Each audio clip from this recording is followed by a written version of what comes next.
slide or press and move.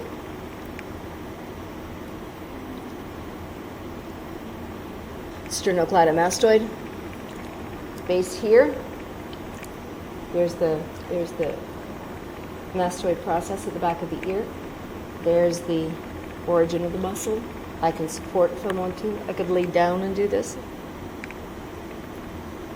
Press and move. Press and move.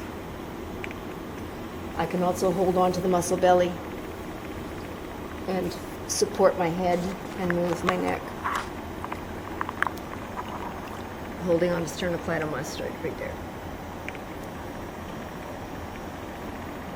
It's amazing how much relief you get with pressure and movement.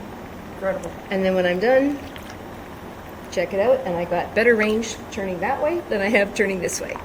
Because it's tight, I loosened up this side. I have not loosened up this side. Right? So you really feel the difference. It's nice to have people do a pre-post check.